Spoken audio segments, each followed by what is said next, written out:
तो news bulletin की शुरुआत करी महत्वपूर्ण समाचारों સાથે જ્યાં વડાપ્રધાન નરેન્દ્ર મોદી ફરી એકવાર ગુજરાતની મુલાકાતે વિકાસ કાર્યોની ભેટ આપવાના છે।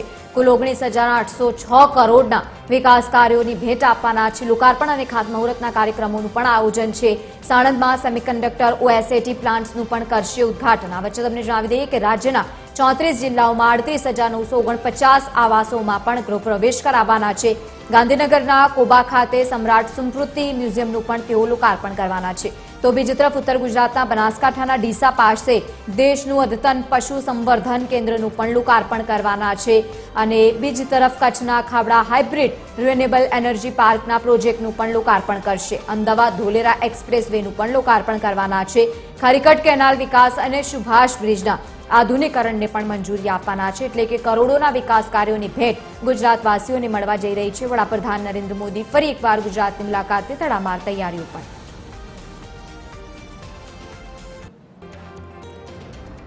વધુ માહિતી સાથે સંવાદદાતા મૌલિક ઉપાધ્યાય સાણંદથી સાથે જોડાયા છે। મૌલિક, કેવો માહોલ આપ ત્યાં જોઈ રહ્યા છો? વડાપ્રધાનની ગુજરાત મુલાકાત, કરોડોના વિકાસ કાર્યોની ભેટ।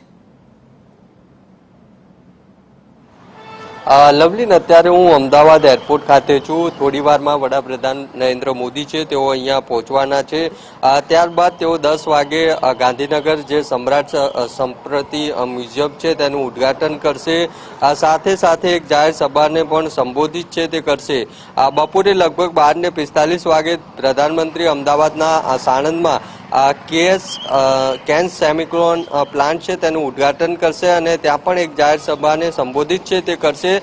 ત્યારબાદ પ્રધાનમંત્રી છે તેઓ વાવ થરાદ ખાતે જશે, જ્યાં લગભગ 4 વાગે તેઓ અનેક જે પ્રોજેક્ટ છે તેના શિલાન્યાસ ઉદ્ઘાટન છે તે કરશે અને જાહેર સભાને સંબોધન પણ કરશે ને ત્યારબાદ તેઓ અહીંયાથી ગુજરાતથી પરત છે તે જશે। એટલે આજે સવારે 10 વાગ્યાથી લઈને સાંજે 4-5 વાગ્યા સુધી વડાપ્રધાન મોદી છે તેમના અલગ અલગ કાર્યક્રમ છે, જેમાં ગાંધીનગર, સાણંદ સાથે સાથે વાવ થરાદ છે ત્યાં કાર્યક્રમમાં તેઓ પહોંચવાના છે।